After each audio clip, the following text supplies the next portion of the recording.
RF com você de volta, agora 11 horas e 15 minutos. Vamos direto para a tela aqui para conversar com você aí de casa.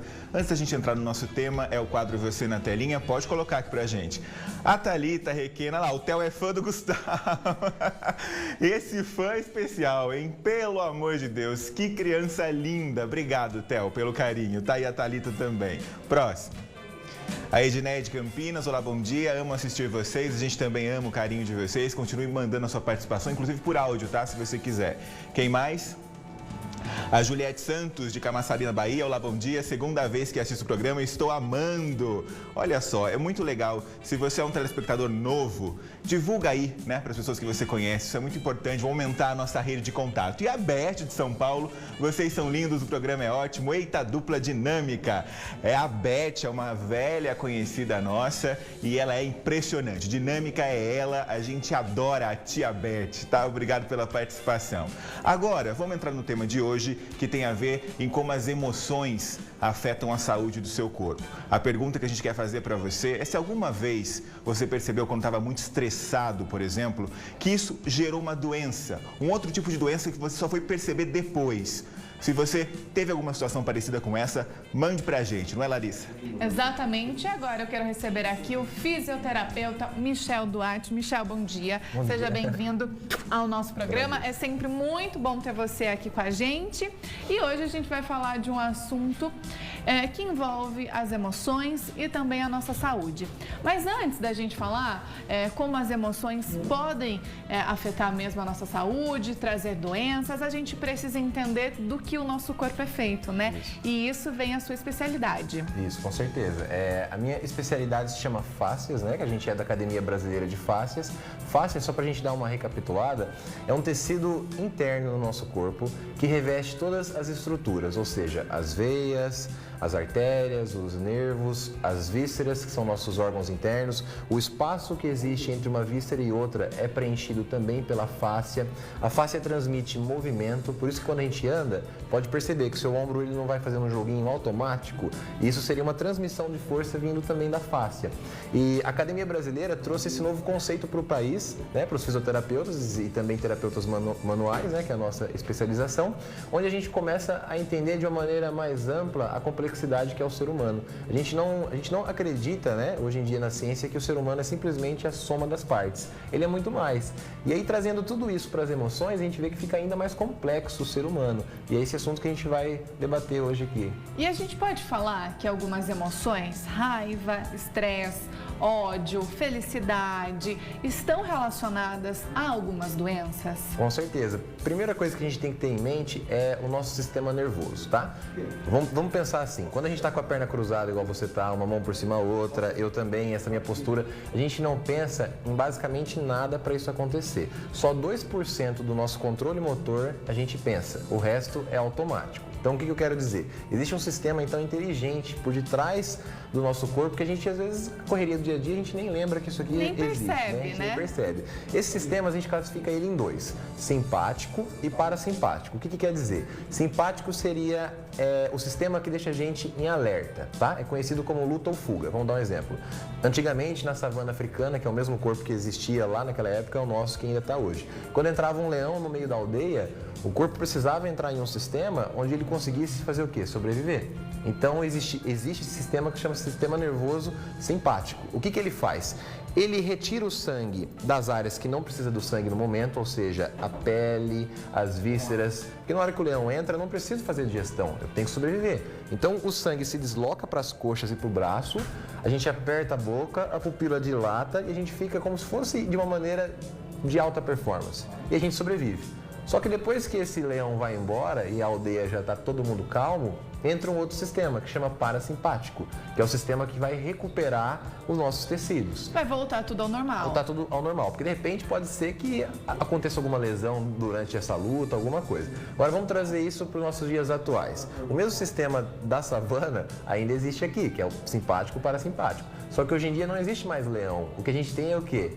boleto, conta, desafio. Metas, não é? Exatamente, pressão do chefe, tudo isso, escola, dos filhos, tudo. Isso deixa o nosso corpo em estado de alerta. Só que o corpo foi feito para sentir estresse, porém, o que machuca é ele permanecer. Então, se a gente se pega no meio do dia, às vezes, o ombro vindo em direção à orelha, a gente apertando a nossa boca, a pupila dilatada, a respiração mais curta, tudo isso quer dizer que você está no sistema de sobrevivência. E você acha, Larissa, que a gente deveria ficar 24 horas no sistema de sobrevivência? Não dá, né? Não dá. E isso acaba acarretando uma doença, por exemplo. Exatamente. O que a gente pode desenvolver se a gente se manter sempre nesse estado de alerta? Ótimo. Primeira coisa, vamos pensar assim em um exemplo mais direto. Quando a gente passa por alguma situação de estresse, o que é a primeira coisa que muda em você? Primeira coisa que muda, respiração. Se eu recebo alguma notícia triste ou entro em algum estado de alerta mais alto, a primeira coisa que vai acontecer é minha respiração ela vai ficar mais curta, tá? Quem respira no nosso corpo é basicamente um músculo que chama diafragma, tá? Não são os pulmões. Os pulmões armazenam o oxigênio. Quem respira é esse músculo que faz isso aqui, ó. E ele retorna.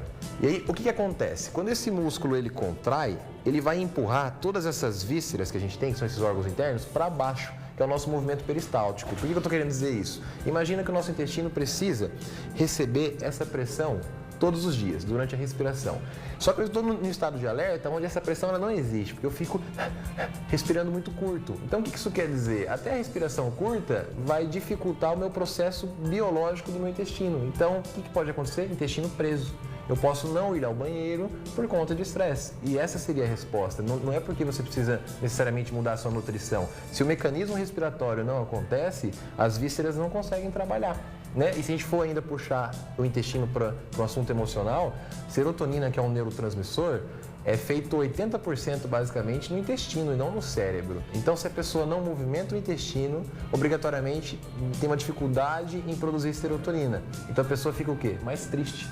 Serotonina é o hormônio do prazer também. Do prazer, né? Que a gente fala que a gente encontra no chocolate, por isso que às vezes a gente fala, eu comi chocolate e fico mais feliz. Por quê? Porque tem serotonina. Isso, só que a gente tem tudo isso dentro da gente. E às vezes a gente não está sabendo usar, né? Da forma correta. Às vezes a gente está se perdendo ali por um momento e está lá naquele estado de atenção e nem percebe, né, Exatamente. Michel? Eu costumo brincar que dentro da gente a gente tem uma farmácia gigantesca. É só saber buscar. Então, ainda trazendo para esse sentido, onde a respiração, vamos pensar ainda nesse exemplo, a pessoa está em estado de estresse, a respiração não acontece, o intestino também não tem aquela mobilidade. O coração, existe um tecido que reveste o coração, que é uma fáscia do coração, que liga ele no diafragma, que é esse músculo que respira, ainda lembrando dessa historinha. Se por acaso esse tecido não desce para ajudar o coração, porque pensa comigo, ó, ele desce e ele volta. Se esse tecido não ajuda ele a descer, o que ele vai pensar? Pô, tem que bater mais rápido, porque vou ter que acelerar. Então, por isso que o estresse também acelera o coração. Aí você pode procurar depois por eletrocardiograma e falar, pô, não tenho nada no coração, mas eu sinto arritmia. Então, será que sua arritmia é patológica ou será que é um estado de estresse emocional que está causando um desequilíbrio aí nesse sentido, né? Ou seja, uma coisa vai desencadeando outra. E é por isso que a gente precisa cuidar do problema ali na raiz. Exatamente. Então, se a gente precisa cuidar da nossa respiração, precisa se centrar mais e sair do estado de alerta, né? Voltar para o estado de atenção, vamos dizer assim. Com certeza. Ainda puxando para esse exemplo, vamos subindo mais. A gente começou pelo intestino, né? Que seria a falta de mobilidade. Isso, a gente está subindo. E aí, quando a gente não consegue respirar de maneira natural, onde a gente expande o diafragma, o nosso corpo tenta, mais uma vez, sobreviver. Aí, o que ele faz? Usa músculos acessórios. Então, na hora de respirar, eu faço isso, ó. Eu começo a usar o ombro, o esternocleido, vários músculos que vão ajudar a caixa torácica a conseguir abrir. Imagina a gente manter essa respiração diária. Vai começar a dar peso no trapézio, aquela pessoa que fala, nossa, aqui atrás parece que eu tenho um mundo carregando nas costas. Exatamente. Tem dia que a gente acorda ou que a gente está lá no final do dia e fala, parece que passou um caminhão por cima de mim. Eu tô com dor nas costas, tô com dor nos braços, nas pernas. Às vezes é disso também, né, Michel? Exatamente. E aí, se a gente for subindo ainda mais, né, passando aqui do pescoço para a boca, se existe uma rigidez no nosso pescoço, automaticamente essa rigidez ela é passada também para a nossa ATM.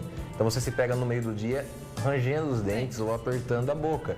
Isso nada mais é do que essa pontinha do iceberg. Então não adianta a gente pensar que o ser humano ele é um sintoma. Ele é muito mais do que isso. A gente tem que entender toda essa relação e esse efeito cascata que vai acontecendo dentro do nosso corpo, né? Michel, tem alguém querendo conversar com a gente? Gustavo já está a postos, você na telinha. Quem é, Gustavo? Qual é a pergunta? Isso mesmo, vamos ver aqui, ó, antes da gente ir pro intervalo, tem a Juliette Santos de Camaçari, na Bahia. Ela fala assim: bom dia, quando fico nervosa, sinto dor de barriga, vontade de urinar e uma suadeira. Isso precisa de um tratamento, Michel? Isso. O que ela precisa ter em mente, primeira coisa, é que todos esses sintomas, na verdade, é uma coisa só. Igual a gente estava debatendo, né? Porque ela comentou que dá suadeira. Suadeira, vontade de ir ao banheiro, né? Banheiro. Isso. Então, o que seria esse suor excessivo? Lembra daquela historinha da savana? Então, o nosso corpo ele entende que ele está em um estado de alerta. Então, vai suar mais porque ele entende que precisa gastar a energia. Então, de repente, até para poder, vamos dar um exemplo, lavar uma louça, que deveria ser algo tranquilo, ela está suando porque está sentindo que o corpo precisa sobreviver. E aí, lembra que eu falei que tem um sistema que recupera o nosso corpo e um que deixa a gente em alerta? A contração da bexiga, a bexiga ela é ao contrário. Quando ela relaxa, ela libera a urina. Quando ela contrai, ela deixa a urina no local.